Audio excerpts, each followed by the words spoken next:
inyo ang Panginoon. Tumingin ka at umayon sa iyong lakad, pinagaling ka dahil sa iyong pananalig. Ito ang sinabi ni Jesus sa kay Rome na nagpasalamat sa Kanya. Dalawang bagay yun ang nais natin pagpipililayan para po sa araw na ito. Una ay ang kagalingan. Bahagi yun na nawa makita namin na isulahan natin ay gumaling sa namaturing ng ating karamdaman. At sa mga pagbasa nakita natin sa una, na kung saan ay humihingi ng kagalingan kay Eliseo, Naaman na taga Syria, isa rin layuhan. At dito sa Ebanghelyo, yung 10 ketongin na humingi ng kagalingan kay Jesus. So bahagi yun, huwag natin kalimutan na, lahat tayo gusto gumaling. Alam nyo, kumisan, dahil sa kagustuhan natin gumaling, kahit kanino lang tayo nagpapagamot, no? Bahagi yun, no? Nais ko lang ulitin, no? Na ipinagbabawal ng simbahan na tayo ay magpagamot sa mga espiritista at sa mga tawagin natin ay mga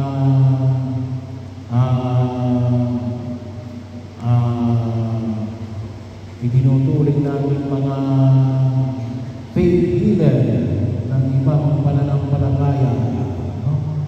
So bahagi yun, hindi yun dapat tayo nagpapagamot sa kanila, no? Well, saan tayo ngayon magpapagamot? Ay sa doktor, at humingi tayo ng tulong sa Diyos, no? Bahagi yun na huwag natin kalimutan. Hindi naman mo, no? Kasi yung binahagi nito yung keto, no? Alam natin na yung keto nung panahon na Jesus ay itinuturing na cancer. Walang gamot yan. Kailan lang nagkaroon ng gamot yan? Noong pagkatapos ng ikalawang pandaigdig na digmaan, around 1946 to 1950, gawa ng pagpasok ng tinatawag ng penicillin. So bahagi yun na tsaka lamang nagkaroon ng gamot sa kaitong. Ay biro mo yun, for thousands of years, walang gamot sa kaitong. Pero itong mga ito ay humingi ng tulong sa Diyos, sa lumang tipan, kay Yahweh. Anong sabi niya? Sa Diyos ng Israel. Dito, lumapit kay Jesus ang mga may kaito. Sana po, hindi na huwag namin kalimutan. At bahagi yun, kaya nga, isa rin sa huwag namin kalimutan na alin, na isa sa mga biyaya na ipinagkaloob ng Diyos sa kanyang mga laman, ay magpagaling sa mga may karamdaman. No? Kaya, sana po, ay hilingin natin ang tulong sa Diyos. Hindi lamang mo kapag may mga tinatawag na tayong mga healing session. No? Mula unang February, tulad ng pinamalik ko, after the first month, mayroon tayong healing session. No? Yun ay sa mga nagnanais sa hilig na kagalingan ng kanilang katawan o ng kanilang espiritu, no? Ay inilagay mo natin. Pero kahit na wala tayong healing session, saan? Ay kung amin po hindi na nakikita sa banal na pagdiriwang ng misa, no? kapag tayo bago tumanggap ng komunyon, anong sinasabi natin? Kapag sinabi ng parang ito ang Ebanghelyo ng Diyos, tinatahan sa kapirasong tinapay na nag-aalin sa mga kasalanan ng sanlibutan, mapapalad ang mga inaanyayahan mo sa kanyang pigil. No? Anong sagot natin? Panginoon, hindi ako karapat-dapat na magpatuloy sa iyo.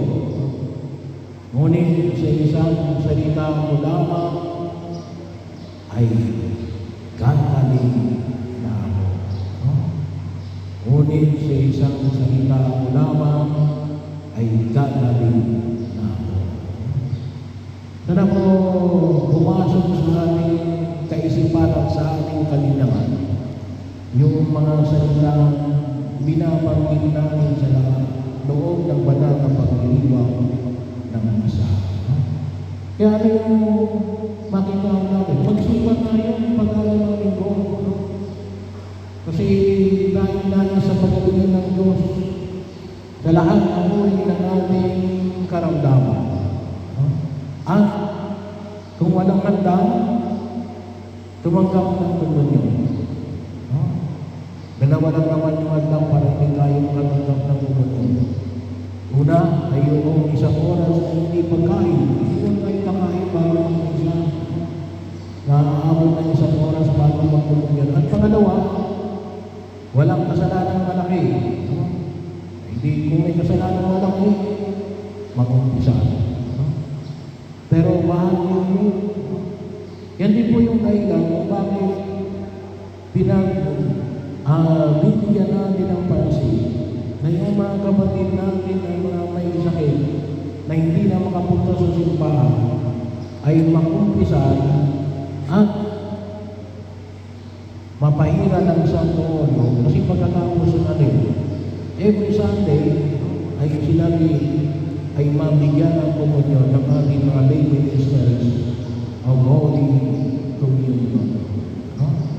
So bahagi yun na makita natin yung kapangyarihan na nais na ipagkaloob ng Diyos sa atin sa biyaya ng sakramento ng kanyang pagkanalin ito sa banal na Eucharistia na nagnanais na pagalingin tayo sa ating mga karamdaman.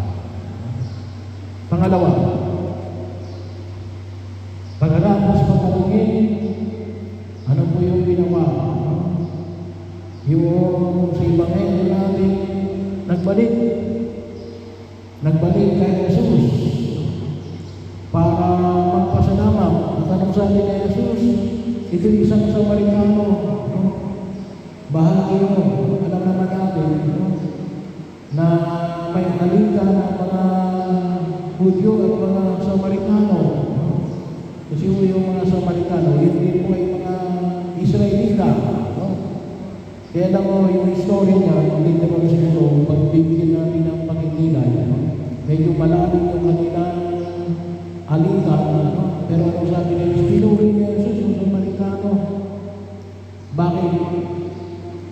Kasi makita natin natin kung babalikan natin yung istorya ng Israel, pagkatapos naging si Haring Saul, naging si Haring David. Yung panahon ni Haring David ay pinagkaisan niya ang buong Israel hanggang kay Haring Solomon. Pero pagkatapos ni Haring Solomon, muling nahati ang Israel. Kaya may tinatawag tayo sa lumang tipan yung Northern Kingdom at yung Southern Kingdom. Ano yung Northern Kingdom? Yung itaas ng Jerusalem. Ano yung Southern Kingdom? Yung Jerusalem hanggang pababa. Bahagi yun. So yung Samaritan ay doon kabahagi yun sa Northern Kingdom. yung mga Hudyo o the kingdom of Judah, ayun, yung sa southern kingdom. Kapag narinig niyo yung tinatawag na kingdom of Israel and kingdom of Judah, ayun sinasabi ko dyan ay yung northern at saka southern kingdom. Yung mga Samaritano, yun, doon sa northern kingdom. Yan ngayon yung kalimitan na lugar na yan, yan ngayon yung tinatawag natin Palestine. Kaya malalim po yung alitan ng dalawang yan. Pero babalik tayo sa Ebanghelyo, nakita natin yung bumalik para magpasalamat ay isang Samaritano. At pinuri ni Jesus, ano sabi sa kanya? Ang sabi sa kanya, tumimik ka, umayo ka sa iyong lakad, pinagaling ka dahil sa iyong pananalig. Sa unang pagbasa, si Naaman na taga-Syria, nais siyang magpasalamat sa Diyos. Ano yung kanyang nais na gawin para magpasalamat sa Diyos? Nais niyang bigyan na pabuya si Eliseo na ginamit ng Diyos para magpagaling sa kanya. Mga ginto, mga damit. Kailan, anong sabi ni Eliseo? Hindi ko kailangan yan. Kaya anong ginawang pagpapasalamat ni Naaman? Kumuha siya ng mga lupa at inilagay sa kanyang karwahe. At yun sabi niya, ito ang magpaalala sa kanya, wala na akong sasampayin, kundi ang Diyos ng Israel. So bahal niyo, napakahalagang elemento na tayo ay magpasalamat. At huwag natin kalimutan na ituro sa mga sumusunod na henerasyon ang magpasalamat. At tayo inunawa ay makita natin ang maging mukhang bibig natin ay pagpapasalamat.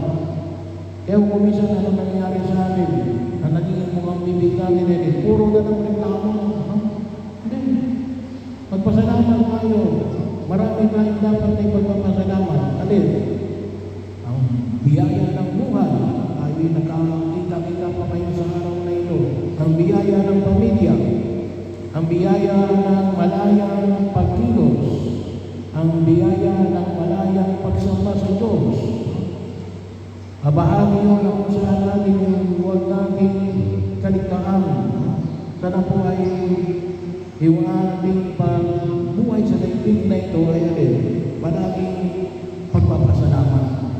Hindi puro reklamo. Kaya kalimitan na mga reklamador ay bahagi yun lang, baka hindi tumagal yung ating buhay.